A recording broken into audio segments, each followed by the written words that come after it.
Welcome back to the Steep Stuff Podcast. I'm your host, James Lariello, and today I'm so excited to bring you guys an episode with Anton Krupicka. This episode was part of a live podcast Tony and I did just last Thursday, September the 11th, at the Sportiva Boulder store for a live podcast event and a group run. It was a super fun night, and I hope you guys enjoy this one. All kinds of really good stuff in there. I do want to give just a heads up when we get to the audience questions. A few of them are kind of muted. They're a little bit low. So if you get to that point, just go ahead and crank up your volume so you can hear the audience question. I didn't want to voice over it because I wanted to keep the original person's question there, the original person's voice as well. So just crank that volume up and you'll... all you got to do is listen intently and you'll be able to catch it. And Anton gives some really interesting answers to these questions. So definitely a part that you're not going to want to miss. So I hope you guys enjoyed this episode. It was an absolute honor of mine. I was so excited to finally have Tony on the podcast. Hoping this is the first of many. So without further ado, Anton Krupicka.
Ladies and gentlemen, we are live.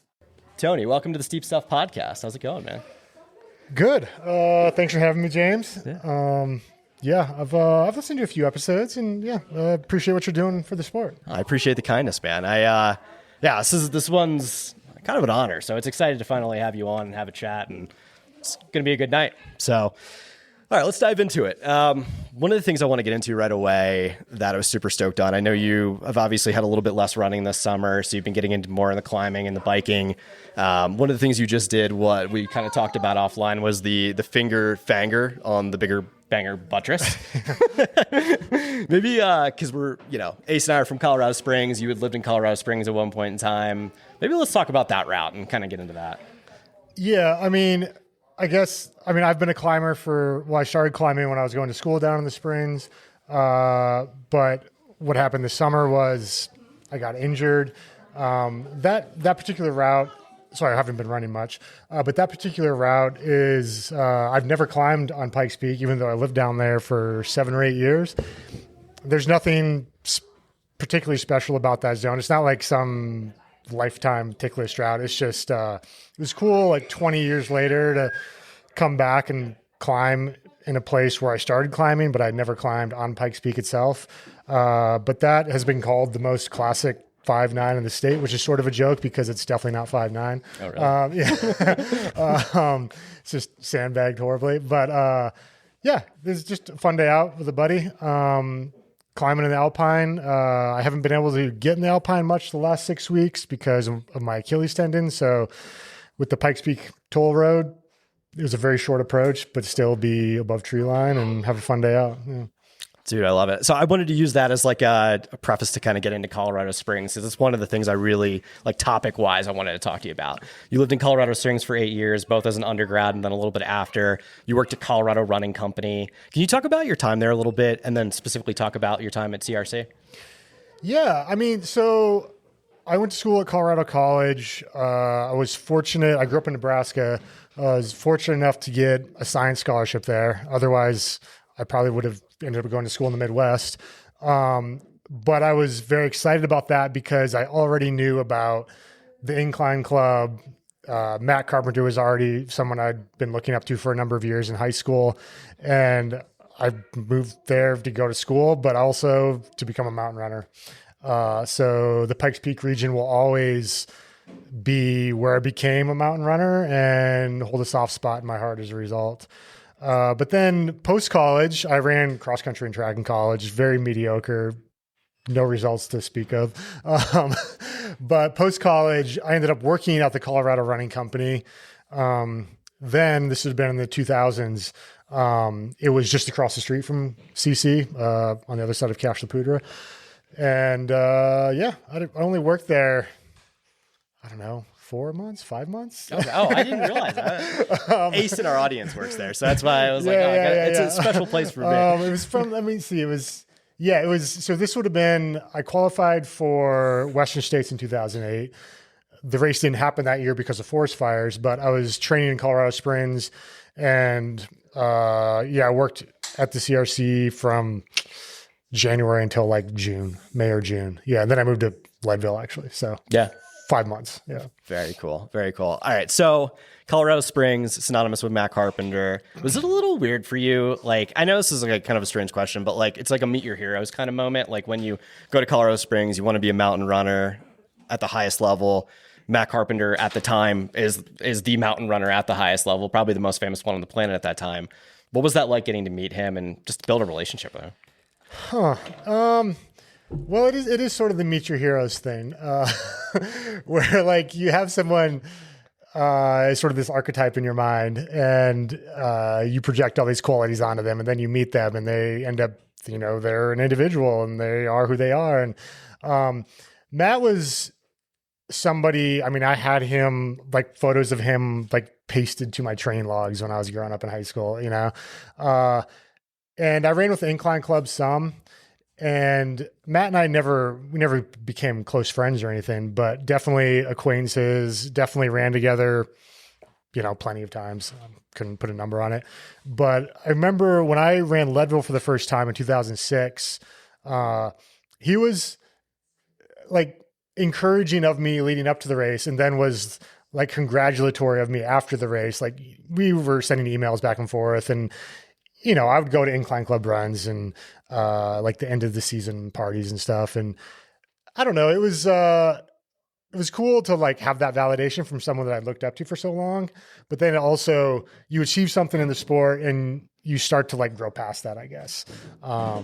So I've always really respected everything Matt's done in the sport.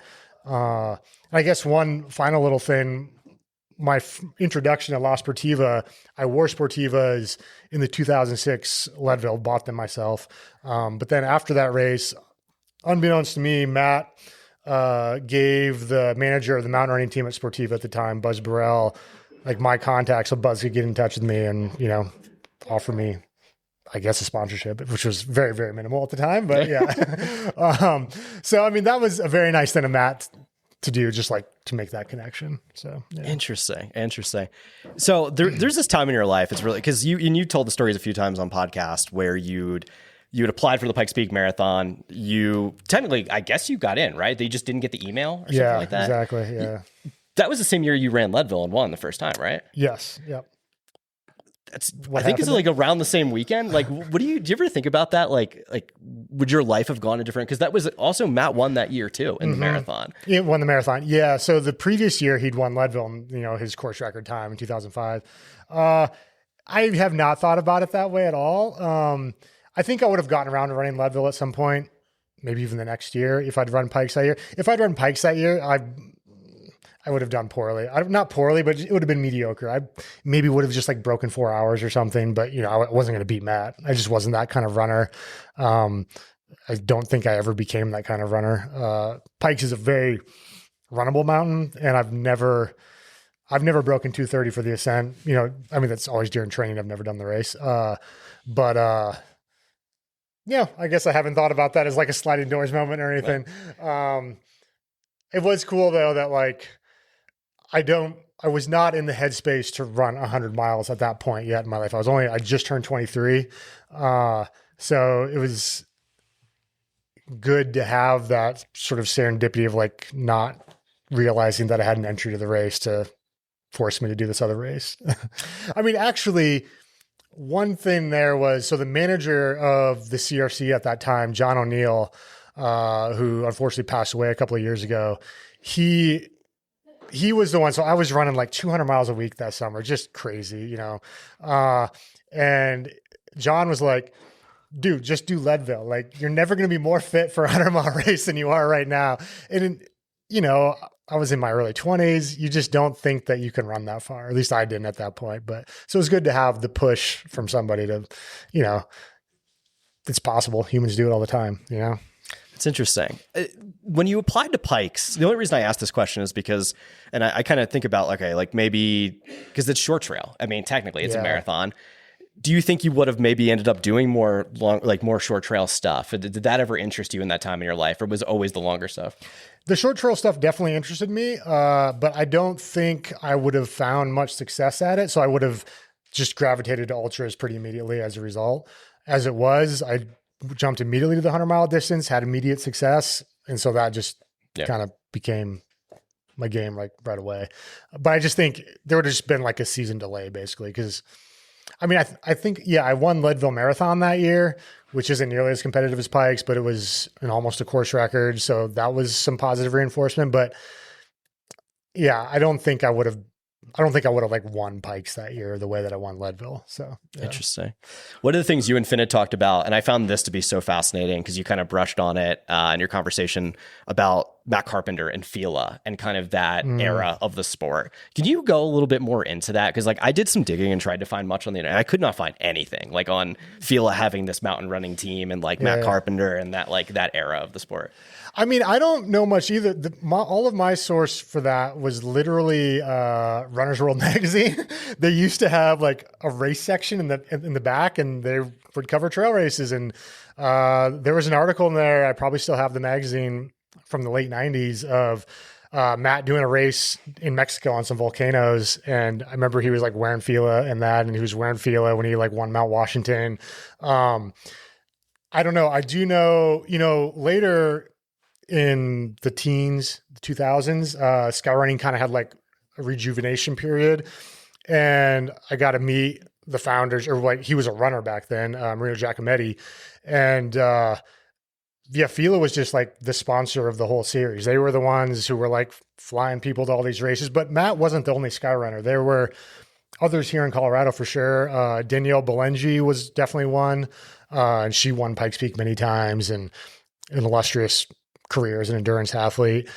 But I know that Fila was putting a lot of money into it at that point, and it was a global thing. It was international. There was races in South America, the Himalayas, all over Europe, of course. So I don't know. It's an Italian company. The Italians like mountain racing for sure. So it was probably a good fit. That's interesting. Did you ever get to see the shoe in the wild? Like I always wondered like what it looked like. No. I wonder like what that I always tech wanted was one, back but then. they just like weren't available. Interesting. All right. On the topic of shoes. Oh, sorry. No, I was just going to say this is all like happening kind of like right as the internet is becoming a thing. So it's just, there's just not a lot around it. This is like early to mid 90s. So back in the day, it's crazy. Like the sport has gone through so many metamorphoses. Like you've had like some of these brands come in, like Fila, for instance, right? And they invest a ton and they have a shoe and they have these athletes going around the world. And then it still is in America, just a very quiet, very grassroots thing. And it's kind of expanded and contracted over the years, which is kind of crazy. Yeah. I mean, I don't know. It's funny. Like trail running right now is definitely booming. But companies kind of go where the eyeballs and interest is. So yeah. So on the topic of shoes, what I wanted to get to was you told this amazing story of Matt giving your email address basically to Buzz, and that kind of got the partnership originally rolling with Sportiva. Last March, you announced a new long-term partnership with Sportiva. Can you talk a little bit about, as much as you want to get into it, but kind of like what that partnership entails and kind of like the nuts and bolts of some things? Yeah, it's funny. It's been a little bit, this is the first year of it. So you're just kind of like figuring out how things work, or at least I'm figuring out how things work. But I mean, I've been an athlete for Sportiva for about a dozen years now. And it's, for me, an opportunity to like transition from being an athlete to actually working more directly on both like marketing and athlete stuff and product design and development, which is probably what I'm most excited about because I've always been a tinkerer with all kinds of gear, not just shoes. So that gets me really excited. but also just having a way to still be a part of the sport and a part of the industry. And I mean, it's been my life for the past 20 years. So it's kind of the only skill set I possess anymore. But yeah, so it's something I'm really excited about. And now that it's kind of like more the off season, summer being the high peak running season, things will pick up again more with going to trade shows and product development, that kind of thing. You just got back from Chamonix. Was that kind of a similar thing? I know you've gone there many times, but where you're out there, is it more not customer engagement, but athlete engagement at that point? Or is it actually, I know in Cortina as well, that's more on the product side, correct? Yeah. So, I mean, I was in Europe twice this summer, once for Lavaredo at the end of June. And after that, I actually went to headquarters in Val di Fiemme and had meetings with both the marketing teams and the product design teams. But I mean, Chamonix, the UTMB week has just become like the biggest industry event of the year. Globally, I would say. I mean, everyone in North America has to go over there too. And so, I mean, I was there in the athlete house. I had an entry for the 100-mile race, but got injured about the 1st of August, so wasn't able to race. But yeah, led a couple community runs, had a media night. It's just, you're doing brand promotion and marketing basically. So yeah, I would imagine for you, it's fun it's not as fun when you're injured, right? You can't get out and do the things you want to do. It's terrible. Yeah. It's like the last week that I want to be in Chamonix when I'm injured. It's just because there's literally 12,000 runners and 20,000 extra people in town. And I don't know, you roll into the valley and it's just one of the most stunning landscapes anywhere on the planet. And it's like, well, I got to sit in the valley and look at it. I can't actually I can't go run in the mountains or anything. So, not the most fun on that, but I always enjoy, interacting with the Italian side of Sportiva and the athletes international. There were quite a few international athletes there. And that's always a good time. Yeah. Interesting. So I've heard, I didn't actually see it. I looked for it and couldn't find it. You were on the live stream a little bit for Lavaredo. Is that correct? Yeah. A few times. What did you think of like commentary and stuff like that? Is that like something that or? It's okay. It's funny. I have my opinions, but like, it's always, I'm not that great at talking. So, but mostly it was just like, commentary on the race results. There's some stuff out on the course, actually, just sort of trying to give some color on what the athletes might be going through, that kind of thing. I don't know. It's fine. I'm happy to do it, but it's not like what gets me super excited. Yeah. I'm probably still in that mode where like I would actually rather be racing maybe. Right. Yeah. What's your take on that? Like, I mean, especially, and you can go as in deep in this as you want, but like media in the sport, like the media has exploded, man. Like everybody wants you to be on their podcast or have a conversation with you now. Is that in a sport where it used to be so much more simple and now it's gotten a lot more complicated? Like what's your feeling on that? Oh, I think the sport itself is still super simple. I mean, media and the sport aren't the same thing. Like talking in a microphone isn't the act of running. I think it's cool. I mean, I'm a big nerd. I love the sport. Like, it's fun to talk about it. It's fun to have just this conversation around it. Especially, I mean, I remember when I was growing up, like the internet was just becoming a thing and I couldn't believe that there were websites to running and, you didn't have to like wait for the magazine to come to get race results and that kind of thing. So now for there to be commentary around every race is, I don't know. It's exciting. And I don't think it like complicates the sport at all. It does, I don't know, mess with the top athletes when they're trying to compete at an event, say an event like UTMB or Western States. Like, I know I like to be just laying low before a 100-mile race. I wouldn't want to be doing a bunch of interviews, but it's part of the job of being an athlete now, I guess. So, yeah. Interesting. It's crazy how much that's evolved, right? Where it used to be, especially on the American scene, where it used to be so much more grassroots and quiet. And now people go to, even like, I don't want to say speed goat because speed goat has changed a little bit, but like canyons or something like that, where now was a major and there's so much more around it. And, it's just got a lot of fanfare. It's interesting. Yeah. I mean, I think it's the natural evolution of any sport that is on a growth trajectory to have more and more people interested in it. And it's going to, attract media then. Yeah. All right, let's shift gears. I got to ask you about the Grand. Okay. Well, Michelino's a friend of mine. Yeah. And I know you interviewed with him a little bit for the project that they were working on. Mm-hmm. Can you give some insight into some of that conversation? Like as to what that was? Yeah. I mean, I guess it's what I have come to realize with the Grand Teton, basically through Michelino's, let's call it plight now, is you have to like, for me, FKTs used to be this arena where you kind of like chose how to do it, how you wanted to do it. You know, it was just like the style was up to you. But now with something like the Grand, there's a governing body, call it the federal government, that is saying that there are some rules that you have to follow here. And that's fine. That's the way it is. It sucks for Michelino that he was the one who's catching all the heat. But I think it's really cool this summer that both Jasmine and Jane like went after the women's time on it, and both were successful using, call it the official trail the whole way. I think using a runner, Michelino, as just like citing an example with him is just a really unpleasant, it's just like a mean thing to do, basically. Like to single really one nice runner out is so wild. So, I mean, full disclosure, I've never actually taken the official trail. I've always taken the Old Climbers Trail. Like I've only ran the Grand 6, 7, 8 times, something like that. But each time, so I don't even know what that switchback looks like because I've never taken it. That will not be the case anymore because a rule's a rule. But those rules were not clear prior to Michelino's court case. Like it was, everyone I knew was taking that trail. It certainly wasn't closed in any official way. But yeah, now that should definitely be the case. Anyone summiting the Grand should be taking the extra zigzag, and certainly any record should be done that way. So, yeah.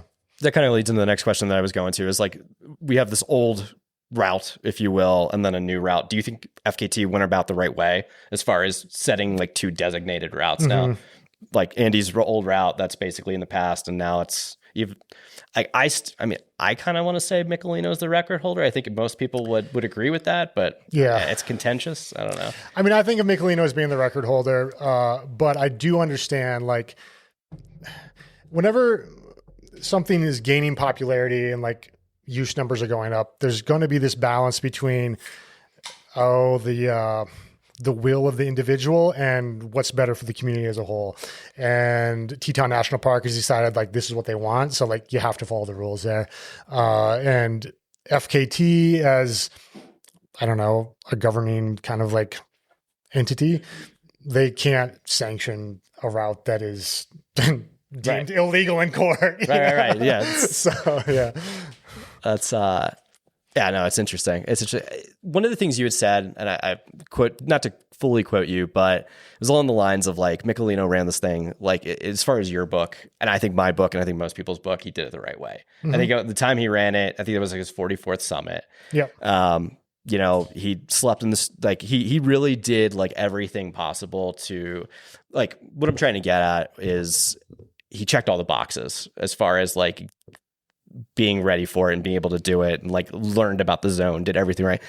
Can you point to any specific thing like in your career where you felt something very similar like that? Yeah. I mean, for sure.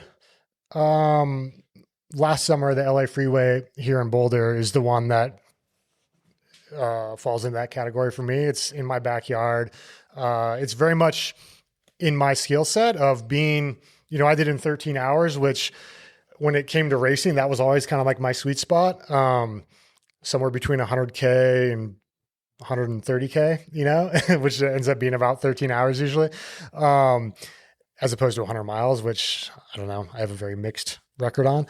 But yeah, here, the Continental Divide, the skyline behind Boulder, it's a very complicated route. A lot of like running on tundra, but then a lot of third class class 3 and 4 on talus boulders, and then some 5th class, like actual exposed consequential scrambling, that requires rehearsal if you're going to go fast.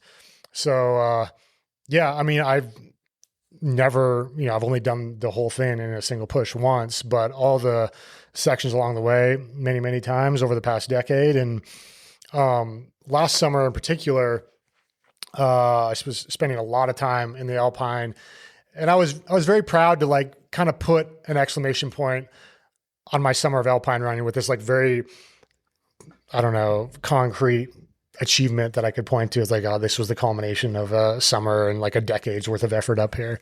And I mean, to get back to Michelino, I think that's part of what's been so frustrating about his case for me is, for me, that's what FKTs have always been, is developing a relationship with a place and putting in the time and effort and appreciation of getting to know a place. And Michelino clearly did that on the Grand Teton. And when that gets reduced to this, I don't even think it's even a clickbaity headline. I think it's just a reductive headline of like runner cut switchback. Yeah. It's not accurate, first off, of like his relationship with that place. And second, it's just, I don't know, it's offensive. It's just like, that's not his attitude towards the sport.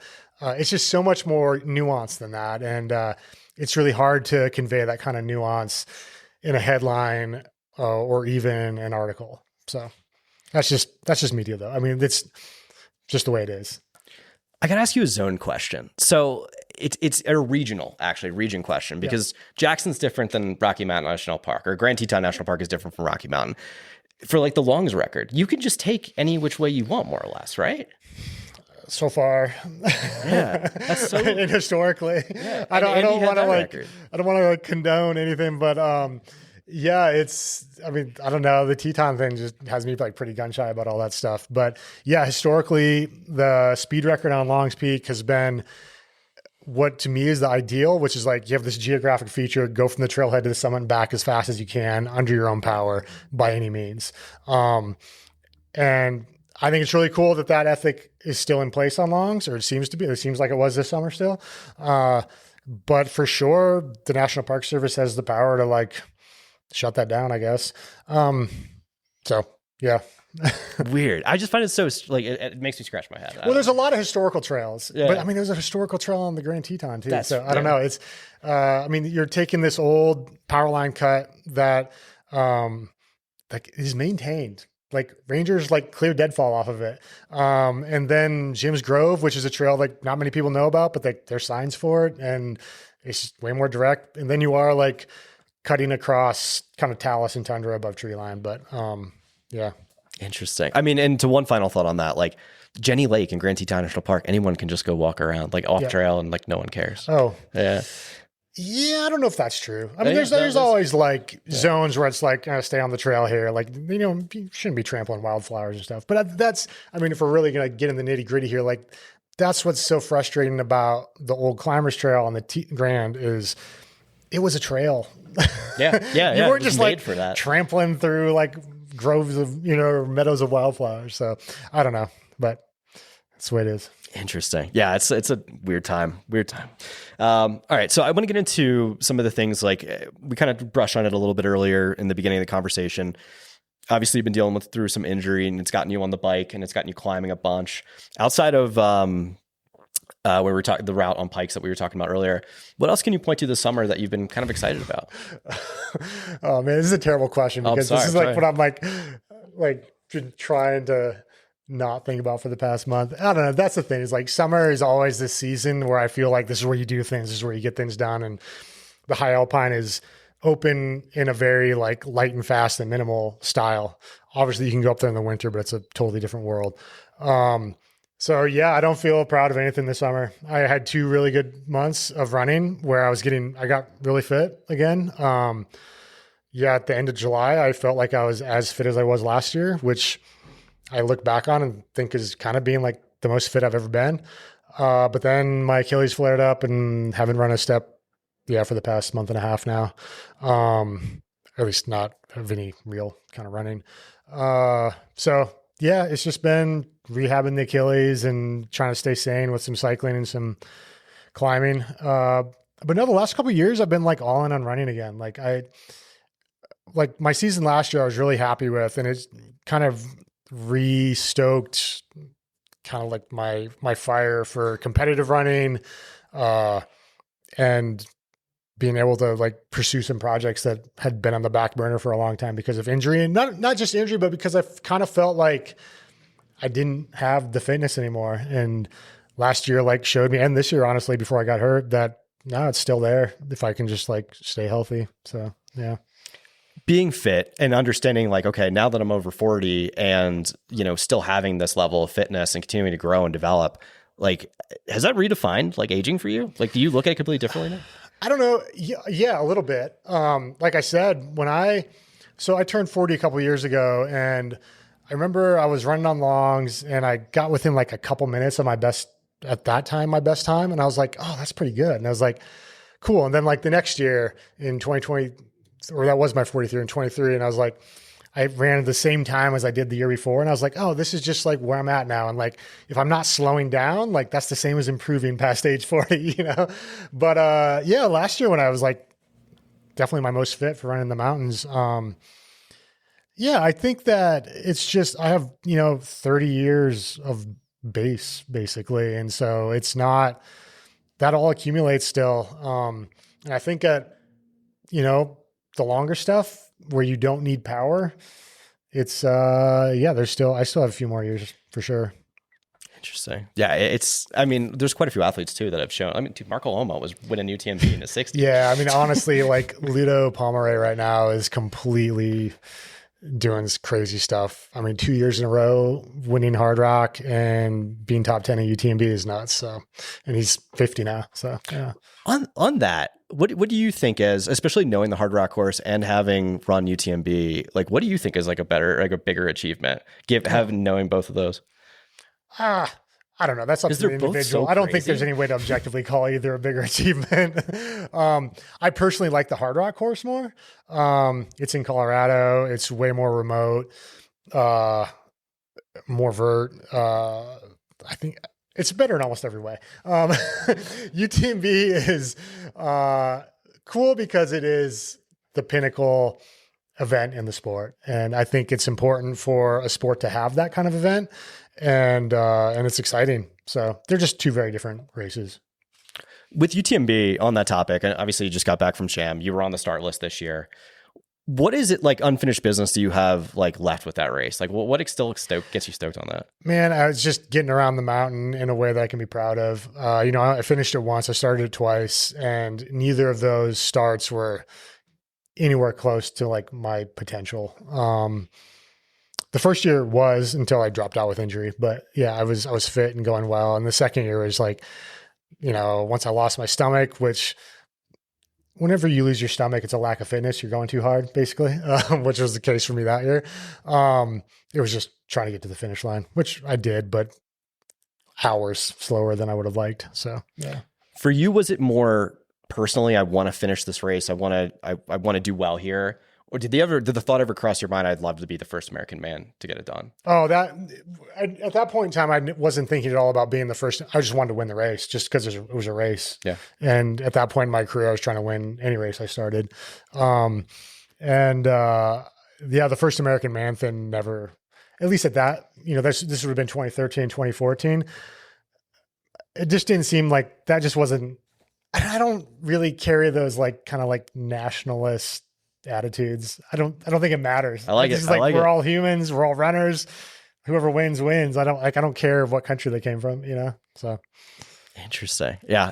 They made a pretty big deal about it when, obviously when Jim did. So that's why I got asked. But it's almost a decade later. It's true. It was a decade later. What was that? 23 when he won? Yeah. So it'd been a whole nother decade, and yeah, like we keep getting beat up on, I guess. Yeah, it becomes a thing. But at that point, it was still, Americans hadn't been going over for as long, I guess. So, yeah. Interesting. I got to ask you a question. Like I ask everybody that's on the podcast, it's like a very common one, like related to your why. like your why, you've evolved and changed so much as the sport has evolved and changed so much as well. And I almost feel like, and you would probably agree with this, like you're a completely different athlete now than when you first started. How has your why changed for yourself? Oh, it's completely different. 10 or 15 years ago, I've always had the intrinsic motivation for running, but I was also very motivated by external factors. Like I just wanted to prove myself. I wanted to beat people. I wanted to be on the top of the sport. And now it's like, that doesn't matter to me. I'm 42. Like the sport is moved beyond me. So all of my motivations are intrinsic. And that comes down to, really what we were talking about with FKTs, like deepening a relationship with a place and with the community around those places. And that's what motivates me the most. Like all my buddies here in Boulder are like, what get me the most psyched, like getting out in the Flatirons, getting out in Eldo, up in the Alpine. Like that's where I draw my motivation now, I guess. So it's just, it's like flipped. It's like purely intrinsic now.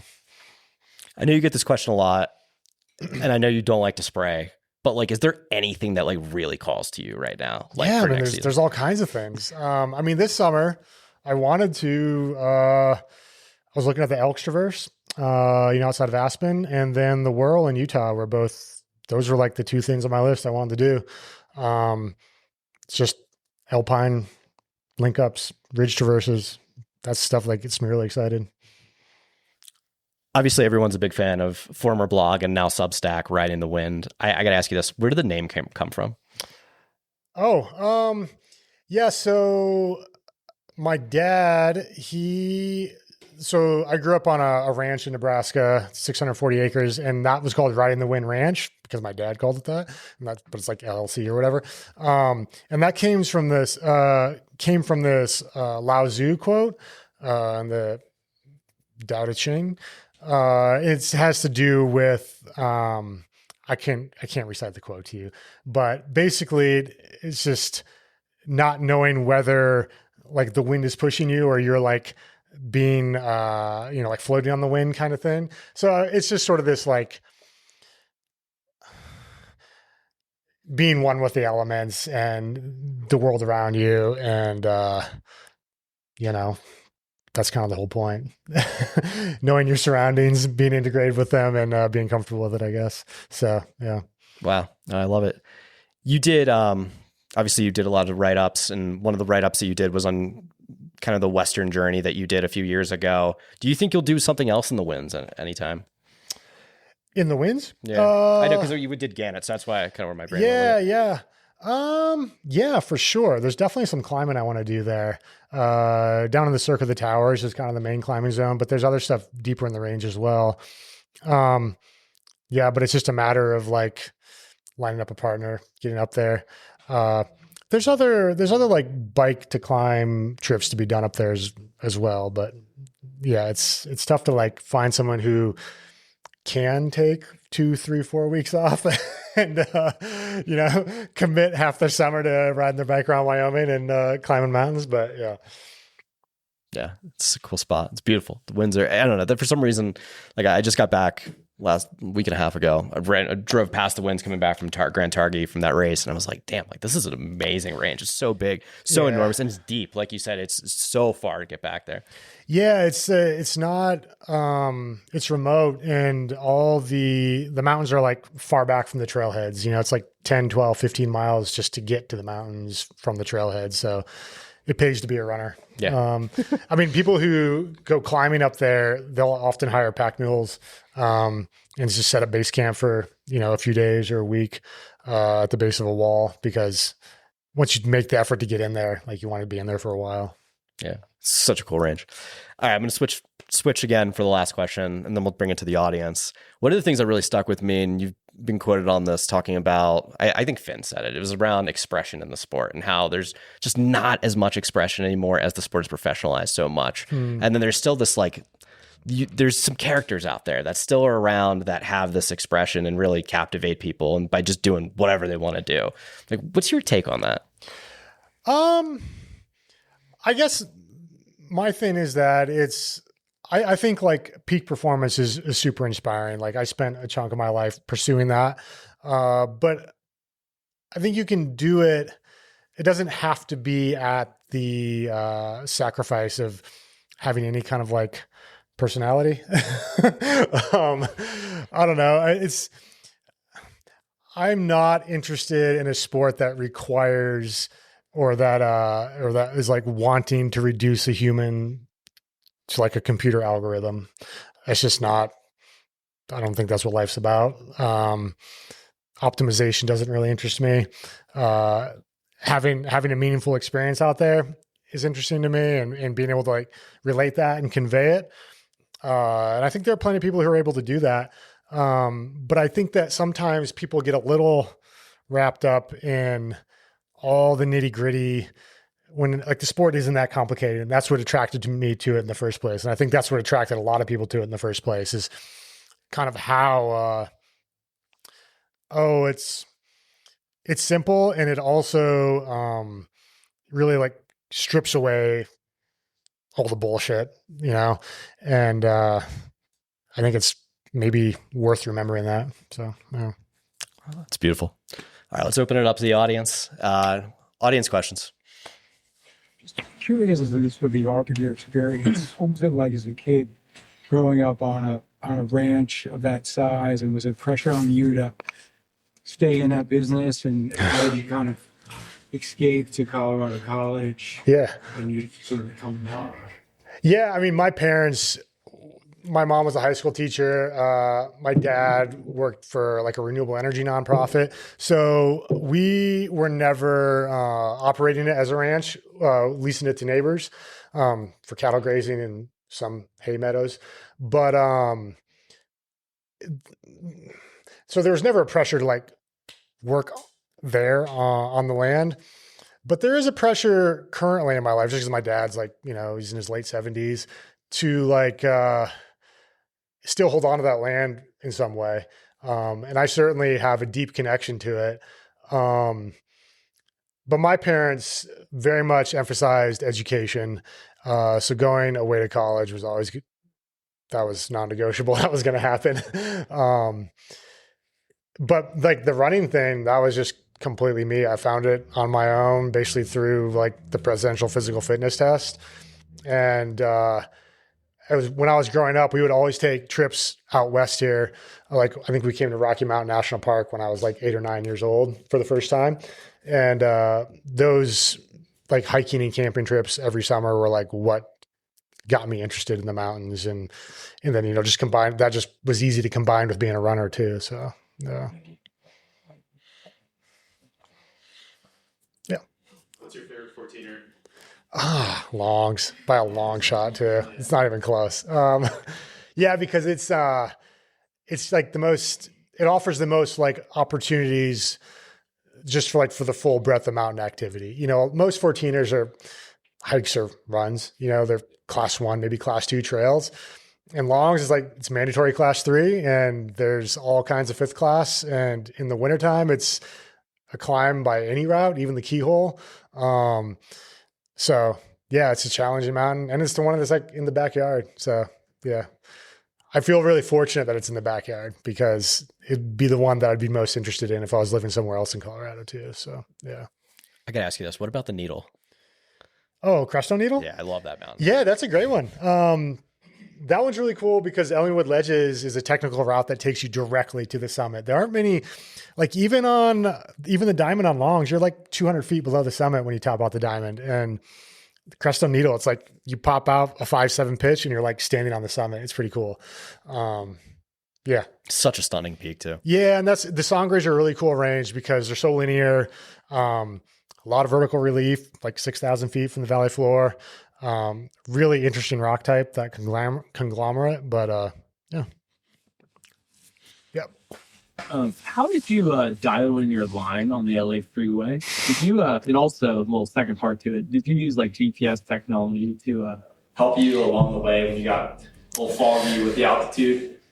No, so I didn't use GPS during the FKT, but definitely while scouting, because Plenty of people in the community here have been up on the freeway. So there's a number of GPX tracks out there, and just a couple of little spots. I'm trying to remember where specifically. From like Algonquin to Paiute, I think I was even using like Sky's track maybe, or Kyle's, just seeing like where they went there. But it's funny because I'd scouted all that stuff before I ever even had a GPX watch or smartphone. So it was like, but you're just like kind of confirming afterwards. And then, but when I actually was during the effort, I knew it. And like looking down at like either like a breadcrumb on your watch or even like, some kind of mapping app on your phone, it's way slow. It's not efficient, So yeah, I just knew it well enough at that point that it knew where I was going. But yeah, so mostly repetition and just spending a lot of time up there. Yep. Mentioned that like you don't want to like just go after peak optimization of like humans, like kind of like algorithms, right? How have you been incorporating all the advances or like the new findings with like nutrition and like all these different types of adaptations and like manage that while also having fun? Man, I just haven't been incorporating that stuff very much. The last couple of years I've been trying to like eat more while running, even during, this is something that, research now would show like I was just doing it wrong basically. But when I was younger, there was definitely like this kind of like stupid point of pride almost of like not eating while on long term. Like I would do a 4 or 5 hour run and have maybe 1 or 2 gels, which is like, what are you even like, you're not feeling that at all. Like it's nothing. But the last couple of years, I've definitely been like trying to fuel long runs more. And like this summer, if I was like going up Long's Peak, I would take 1 or 2 gels on that outing, where in the past I would never think about that. But the idea there is just, what everyone says about it. Like the more you fuel during the run, like you're going to recover better, hopefully not get injured as much. So I don't know. I have been thinking about getting a sweat test for figuring out like electrolytes supplementation during races and longer efforts, because a year ago I did a 100-mile race, and it's just sort of inexplicably like, this has happened in a lot of 100-mile races, like kind of fall apart around 80 miles and for like no good reason. And I wonder if that has something to do with electrolytes. So yeah. Sure. If you could go back and tell your younger self to do one thing differently, what would it be?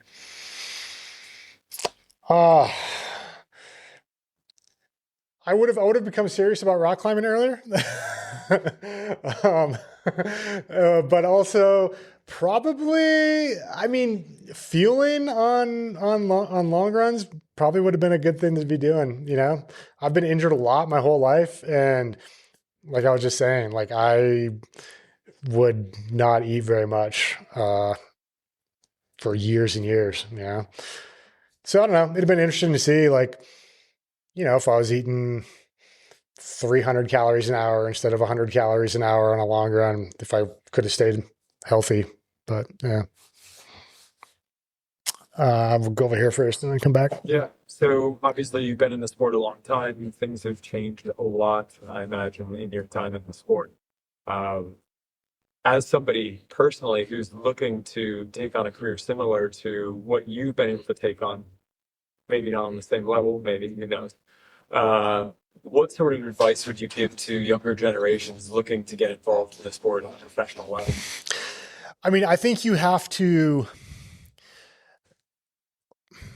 I think performance is necessary. I think you have to have results, win a few races, because that gives you some credibility in the sport. But along the way, I think it's important to have a value structure that you're committed to. And that's hard to do. Like it's hard to, as a human, to know like what is important to you. It requires self-reflection and thinking about it a lot, and drawing from a lot of different sources and synthesizing all of that. But basically it's like, do what you can, like figure out who you are, and then like do what you can to like remain true to yourself. There's a few things I did in my career that were not that. And it seems like it always ended up being a bad idea then. And that's just part of growing up. So yeah,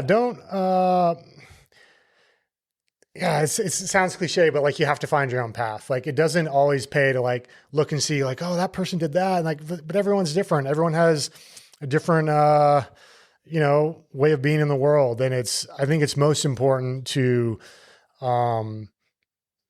try and figure out what that is for you and then like stick with that. So yeah, yellow shirt. Yeah. Kind of a nebulous question, I guess, but, I feel like Boulder specifically has this weird concentration of people who are like top 1% in the world at scrambling and running shoes, like rock climbing and running shoes. Like, yeah. Like a lot of people in Boulder are like, like kind of like maybe like top out at pretty mid grades, like 5'11" or so, but they'll scramble like 5'7" and like non-resold, units or whatever. Obviously a lot of that is due to like, flat areas being in the backyard, and I think like Elda being so close, but is that something that's like unique to Boulder or something that you've seen in like a lot of other places, or it's just like, I feel like I've run in a lot of different places and I haven't really seen that type of like high grade athlete happen anywhere else. I think a lot of it has to do with the flat irons. It's a really unique geologic, call it an anomaly, where you have highly featured stone, less than vertical, like literally, within a mile of downtown.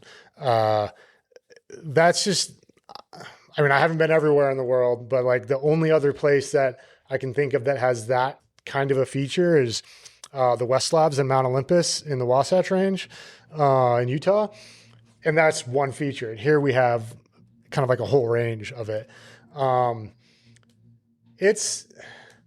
It makes me sad to think that there's like maybe pressure around that, because it's super dangerous. Like the consequences are death. Like it's free soloing. It's not just scrambling. And that's a whole nother conversation.